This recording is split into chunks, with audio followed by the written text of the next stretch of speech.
हे hello guys. तो UPSC ने अपने 2022 का जो प्रीलिम्स था और मेंस था उसकी मार्कशीट जारी कर दी है। एंड मैनी ऑफ यू आप लोगों ने बहुत लोगों ने मुझसे टेलीग्राम में पूछा, सर मार्कशीट कैसी रही वगैरह वगैरह। मतलब मैंने सोचा कि यार पर्सनली बताने सबको बताने से बढ़िया है, ठीक है, वीडियो में बता लेते हैं, क्योंकि आप सभी लोग वीडियो के थ्रू ही मुझसे जुड़े हुए हैं, right. So this is my marksheet guys. मैंने रोल नंबर ओपन रखा हुआ है उन लोगों के लिए जो कंफर्म करना चाहते हैं actually, but I want to keep my name anonymous. तो इसलिए मैंने अपना नाम मिटा के रखा हुआ है यहाँ पे, राइट। बहुत अच्छे नहीं है, राइट। काफ़ी सेटिस्फाइंग इन मार्क्स को हम नहीं कहेंगे, क्योंकि जो कट ऑफ है वो अराउंड 715 के आसपास गई हुई है, और यहाँ अपने लगभग लगभग 80 मार्क्स कम बन रहे हैं, राइट। हालांकि मतलब बात ऐसी है कि बहुत सारी मतलब कुछ एक कमियां थी, राइट। सो मेंस के तो अपने ये मार्क्स हैं, लेकिन बात ये है कि जो अभी नेक्स्ट प्रीलिम्स आने वाला है, जैसा मैं आपको वीडियो में बता भी रहा था कि I was able to score around 115 से लेके 125 तक from various coaching answer keys. और ये इतना मतलब 117 इतना स्कोर है कि आप आईएफएस का भी मतलब उससे क्लियर कर सकते हो। और इनसाइट्स क्या रही, राइट, वो तो अभी डिस्कस करेंगे, राइट। क्या लर्निंग है और क्या फ्यूचर में ऐसी मिस्टेक्स नहीं करनी है, राइट, वो अलग बात है। और ये मेन बात यहाँ पे है कि जीएस पेपर टू, जब मेरा फर्स्ट अटेम्प्ट था, ये मेरा सेकंड अटेम्प्ट था एक्चुअली। फर्स्ट अटेम्प्ट पे मेरा जो जीएस पेपर टू था वो 0.17 मार्क्स से रह गया था गाइस, राइट। 66 मार्क्स आपको लाने होते हैं, मेरे 65.83 बने थे, राइट। और यहाँ पे भी ये एज पे ही हम कहेंगे, राइट। और ये 70 मार्क्स या फिर इस एज पे रहना, ये बहुत डेट्रीमेंटल होता है आपकी मेंस की तैयारी के लिए। Because I know last year 2022 का जब मैंने प्री दिया, मुझे लग रहा था कि इस बार भी सी सेट नहीं होगा, क्योंकि मुझे पिछले साल का डर था, राइट। और लगभग 20 दिन मैंने इसी में वेस्ट कर दिए, कोई ऑप्शनल नहीं पढ़ा, कुछ और नहीं पढ़ा, यही कंफर्मेशन लेने में कि क्या मेरा सी सेट क्लियर हो रहा है या नहीं हो रहा है। सी सेट का पेपर न जाने मैंने कितनी बारी वो डाउटफुल क्वेश्चंस देखे थे कि हाँ ये आंसर होना चाहिए, नहीं होना चाहिए। इसीलिए सी सेट के हम, राइट, मैंने आपको बार बार बोला हुआ है कि सी सेट पे ठीक इतना कर ध्यान जरूर दे देना कि ये मार्जिन जब आप कैलकुलेट कर रहे हो आंसर की से, तो अराउंड 80 के आसपास रहे, राइट। आप 70 पे ना रहो, क्योंकि यहाँ पे आपको डाउट है, एक क्वेश्चन गलत हुआ तो आपका गया प्री, और वो 20 दिन भी साथ में गए आपके, राइट। वो एक बहुत प्रेशियस टाइम होता है। अब देखो यहाँ गलती क्या हुई basically, what I have analysed is कि देखो जैसे एसए पेपर है, SA, I am very bad in philosophical things, right. मैं बहुत बुरा हूँ फिलोसफिकल चीज़ों में, और ये सारे एसेज फिलोसफिकल ही आए थे। मैंने जितना देखा हुआ है, जो एसेज के जितने तक अभी तक मुझ तक मार्कशीट वगैरह आई लोगों की, वो अराउंड इतनी ही है, 120 से 130 मार्क्स जो है नॉर्मली लोगों के आए हुए हैं, right. One of the highest, I think highest होने चाहिए 150 160 के आसपास इस साल, इससे ज़्यादा नहीं होने चाहिए, राइट। तो उस हिसाब से, राइट। और ऐसे मैंने बड़े ध्यान से लिखा था। मैंने आपको ऑलरेडी बताया हुआ है कि मतलब मेरी हैंडराइटिंग का एक बहुत बड़ा क्राइसिस था, हैंडराइटिंग का बड़ा इशू था। और जहाँ जहाँ मैंने ये देखा है कि मतलब पेपर कहीं पे अगर एग्जाम मैंने रगड़े में किया हुआ है, तो उस पेपर में मुझे बहुत कम मार्क्स आए हुए हैं, राइट। फॉर एग्जाम्पल, राइट, जैसे मैंने ये ऐसे का पेपर किया था, इसमें हैंडराइटिंग ठीक थी, राइट, ठीक थी। तो इसमें ठीक ठाक नंबर बने हुए हैं। सबसे बुरा मेरा जीएस पेपर 4 गया है। मैंने ऑलरेडी आपको बोला हुआ है कि अपने जितने भी मार्क्स थे उसमें से अराउंड 120 नंबर का मैंने छोड़ के आ गया था, मेरे कंप्लीट ही नहीं हुआ है ना, उतनी तैयारी नहीं थी, राइट। आंसर राइटिंग की उतनी तैयारी नहीं थी, हालांकि लास्ट डेज में मैंने बहुत ही ज़्यादा तैयारी की थी, कंटेंट ज़्यादा इकट्ठा कर लिया था, लेकिन आंसर राइटिंग की उतनी तैयारी नहीं थी। तो सीखना ये बात है कि आंसर राइटिंग इज इंपॉर्टेंट और हैंड राइटिंग इज इंपॉर्टेंट। बहुत लोग बोलेंगे कि नहीं नहीं सिर्फ लेजिबल होनी चाहिए, नहीं भाई, नहीं, लेजिबल नहीं होनी चाहिए। क्योंकि मैंने देखा जहाँ मेरी हैंडराइटिंग अच्छी आई थी जिन एग्जाम्स में, जैसे एसए का पेपर हो गया, राइट, जैसे जैसे आपका ये जीएस पेपर 2 हो गया, और ये इंटर पीएसआईआर का पेपर 3। अब यहाँ देखो, ये मैं आपको एक कहानी मेंस का अपना रियल एक्सपीरियंस बता रहा हूँ। हुआ क्या कि जीएस पेपर, ये जो ऑप्शनल का पेपर 1 है, पीएसआईआर पेपर 1, जब मैंने ये अटेम्प्ट किया तो मेरे ये पूरा अटेम्प्ट हो गया, और ये सरप्राइजिंगली पूरा अटेम्प्ट हुआ। समझ गए ना। मैंने ये ठान के गया था कि ऑप्शनल मैंने पूरा अटेम्प्ट करना है, छोड़ना नहीं है, क्योंकि यहाँ पे मेरा बहुत छूट गया था, ऊपर वाले पेपर्स में मेरा ऑलरेडी बहुत 80-90 मार्क्स का मैंने यहाँ पे छोड़ दिया था। और पेपर 1 मेरा पूरा कंप्लीट हो गया, और कंप्लीट हुआ भी 5 मिनट पहले। इसमें मैंने इतना रगड़ा मारा, इतने फास्ट स्पीड में मैंने ये किया, और इसमें हैंडराइटिंग लेकिन खराब आई। लेकिन मुझे फिर भी लग रहा था कि हाँ, क्योंकि पूरा अटेम्प्ट किया हुआ है तो एवरेज मार्क्स आने चाहिए। एवरेज मतलब, एवरेज का मतलब मेरा हो रहा था कि 120 के आसपास, बट वो नहीं है। अब जब मैं अपनी हैंडराइटिंग देखता हूँ पिछले साल की कॉपी, मुझे उससे मतलब हैंड राइटिंग बहुत खराब है मेरी, राइट। बहुत सारे लोग मुझे बोलते हैं, जो भी मेरा कोई हैंड राइटिंग देखेंगे, मेरे टीचर्स वगैरह बचपन से बोल रहे हैं, उन्होंने बोला सुधारो सुधारो, लेकिन हम मतलब वापसी में गालियां ही दी है। हैंड राइटिंग का इतना इशू है, बहुत बहुत क्राइसिस है इसका, राइट। और जो लोग मुझसे जुड़े हैं उन्हें भी मालूम है कि हैंड राइटिंग कितनी गंदी है, वो नोट्स वगैरह उन्होंने देखे हुए हैं, राइट। बहुत बुरी है, राइट। और नोट्स तो हालांकि हम थोड़े ध्यान से भी बना लेते हैं, लेकिन ऐसा है कि अच्छी नहीं है हैंड राइटिंग, और यहाँ बिल्कुल अच्छी नहीं आई थी, तो इसमें नंबर इतने कम आए। लेकिन PSIR पेपर 2, गाइस पेपर 2, इसमें मैंने 15 मार्क्स का छोड़ दिया था, और 10 मार्क्स का सिर्फ आधा ही हुआ था, राइट, आधा ही हुआ था। आई थिंक इसमें मैंने अराउंड 25 मार्क्स का टोटल इतना छूट गया था। आधे का भी मतलब है कि ये जो 10 मार्कर था, इसमें मैंने अराउंड 2-3 मार्क्स का लिखा होगा, 3-4 लाइनें लिखी गई। बावजूद इसके मेरे ठीक इसमें मार्क्स आए, राइट, क्योंकि मैंने ये ध्यान से लिखा, राइट। और मतलब इसमें हैंड राइटिंग मुझे लगा कि ठीक है, जैसे यहाँ पे मेरा पेपर 1 5 मिनट पहले कंप्लीट हो गया, तो ठीक है, 5 मिनट कंपेंसेट कर लेंगे, आराम से लिखते हैं, ये भी कंप्लीट हो ही जाएगा। उतनी दौड़ नहीं मारते हैं जितना सुबह मारी थी, क्योंकि टाइम वेस्ट ही हुआ वो 5 मिनट। तो उस वजह से यहाँ मेरा छूट तो गया, लेकिन मार्क्स अच्छे आए। जैसे यहाँ पे हैंड राइटिंग ठीक थी, मार्क्स ठीक आए हुए, ठीक आए हुए, लगभग ठीक आए। एंड मेरी कट ऑफ के हिसाब से मतलब ये वाले मार्क्स ठीक है, राइट। अराउंड 117 के आसपास कट ऑफ गई हुई है अपनी, राइट, AWS कैटेगरी से। सो उस हिसाब से ये ठीक रहने थे, ठीक होने थे, राइट। लेकिन बात ऐसी है कि जिन पेपरों में मेरे छूटा है, राइट, जैसे GS पेपर 4, इसमें मेरे 65 मार्क्स का छूट गया था। छूट गया मतलब बिल्कुल छूट गया, उसमें उसमें नंबर आने ही नहीं थे, वो ब्लैंक गया हुआ है, राइट। 2 अपनी केस स्टडी छूट गई, और एक अपना, राइट, 10 मार्कर पूरा छूट गया, और एक 5 मार्कर मेरा है ना, 65 नहीं, तब ये 55 हुआ, 5 मार्कर मैंने आधा ही कंप्लीट हुआ वो मुझसे, राइट। सो इतना मेरे यहाँ छूट गया था। और GS पेपर 3, इसमें सबके गंदे आए हुए हैं, राइट। मैंने अपना एक फ्रेंड, राइट, एक फ्रेंड की अपनी मार्कशीट देके, उसके भी 65 ही आए हुए हैं GS पेपर 3। हालांकि GS पेपर 3 मेरा अच्छा गया था, कंप्लीट हुआ था, और लेकिन इसमें मार्क्स कम दिए गए हैं इस साल, राइट।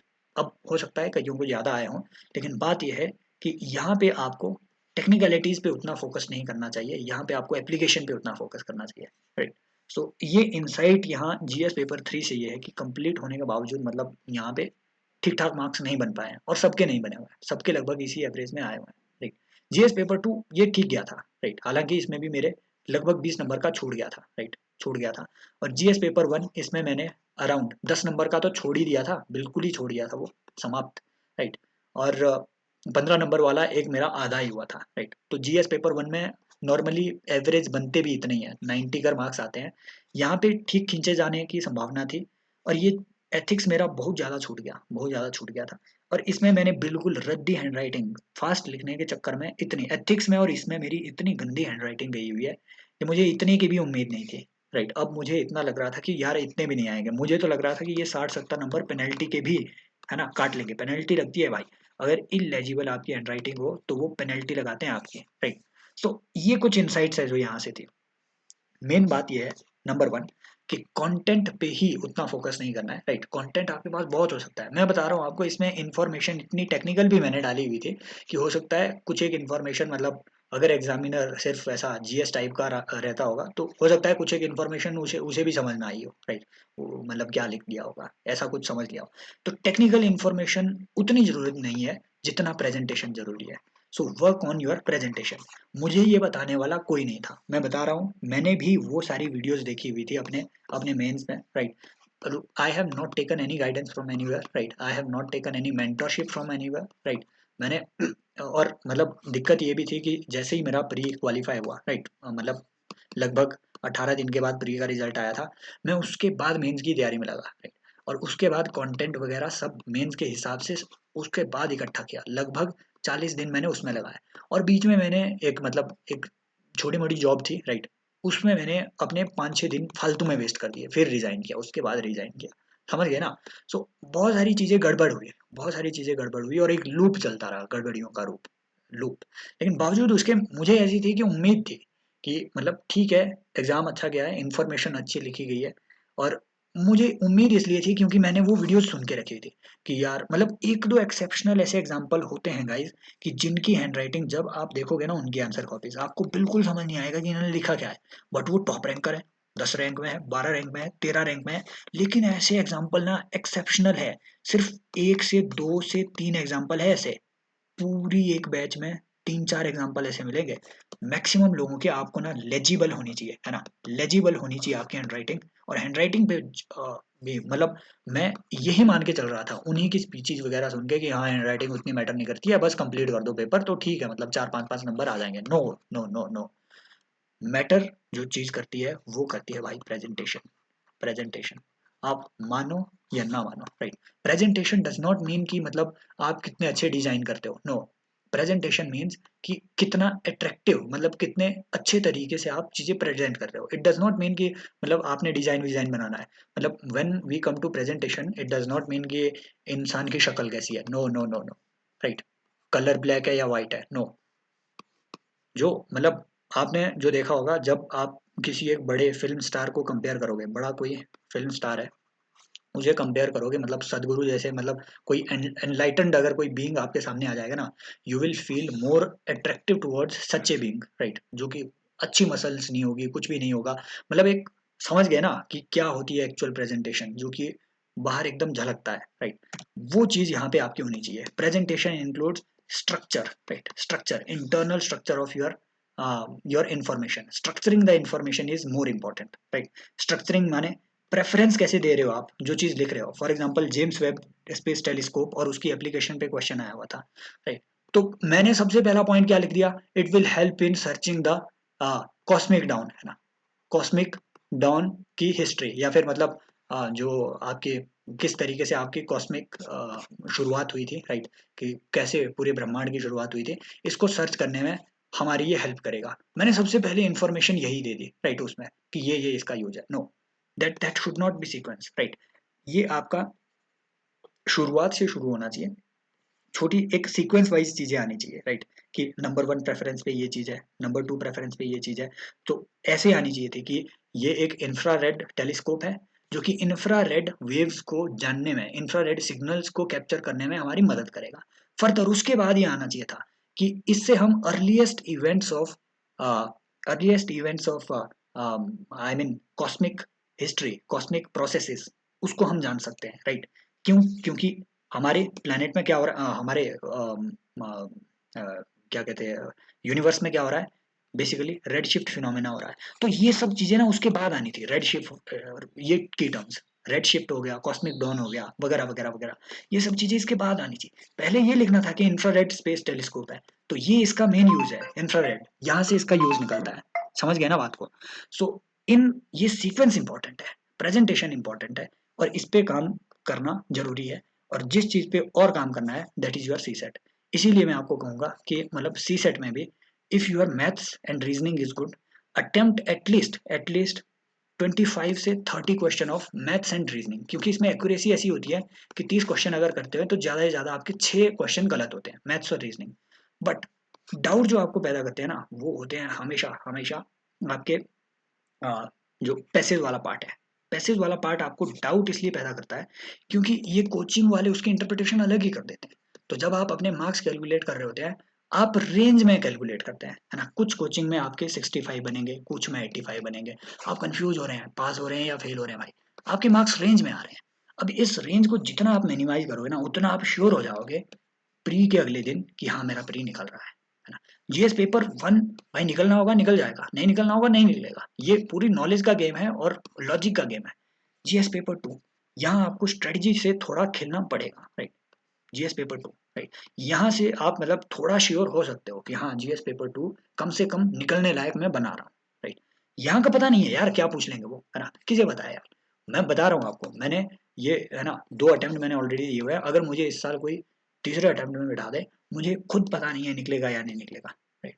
खुद किसी को कंफर्म नहीं है। टॉपर को, इस साल के टॉपर को बिठा दो, राइट। जो भी इस साल की टॉपर थी, मैं तो सोच सुन रहा था स्पीच, राइट। तो बोलते 2 मेरे प्री नहीं हुए हैं। समझ रहे हो, टॉपर इस साल के। इट मीन्स टॉपर को भी इस तीसरे प्री में भी उनको भरोसा नहीं रहा होगा कि मेरा प्री हो रहा है या नहीं हो रहा है। और अगले बार अगर चौथे में बैठा दो, भरोसा नहीं होगा हो रहा है या नहीं हो रहा है। समझ रहे हो ना बात को। सो इसके बारे में तो मतलब ओनली गॉड नोज, एंड वो दिन जानता है जो आपको आएंगे पेपर। ये 117 भी हो सकते हैं, ये 17 भी हो सकते हैं। समझ गए। हालांकि तैयारी अच्छी होगी तो आप हमेशा रेंज में फॉल करोगे, 80 to 90 रेंज में फॉल। बट ये ऐसा है कि जिन पे आप थोड़ा काम कर सकते हो, लेकिन फिर बाद में ऐसा है कि मतलब एक लक फैक्टर भी रहता है यार हर चीज़ों में। पर ज़्यादा लंबी वीडियो नहीं करेंगे, राइट। ये सिर्फ उन लोगों के लिए थी जो मुझसे जुड़े हुए हैं, जो जानना चाहते थे कि मतलब क्या स्कोर वगैरह रहा, उसके लिए मैंने ये वीडियो फिर एक ही बार बनाई, राइट।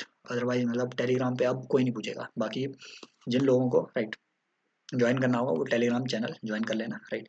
और बहुत लोग मुझे जानते भी हैं, तो ये एनोनिमस होने का उन्हें लग रहा होगा कि क्या फ़ायदा है। बट ये है कि यूट्यूब के प्लेटफॉर्म पे I want to stay anonymous for a long time, है ना। लेकिन ऐसा है कि वीडियोज़ वगैरह आती रहेगी। ऑलरेडी कुछ एक कंटेंट पड़ा हुआ है कि कैसे आप अपने पैसेज रीडिंग वगैरह, राइट, इसमें एक्यूरेसी अपनी कैसे इंक्रीज़ कर सकते हो, और आप जो है रीजनिंग एटसेट्रा पे कैसे अपने काम कर सकते हो, राइट। और इसको बेहतर कैसे बना सकते हैं, राइट। सो क्योंकि मैं फेल हुआ हूँ और बिल्कुल मार्जिन से फेल हुआ हूँ, इसलिए मैं जानता हूँ कि आ, इस फेलियर से थोड़ा ऊपर आने के लिए क्या एफर्ट्स किए जाएं, right. So thank you so much, take care, bye bye, as always love you all.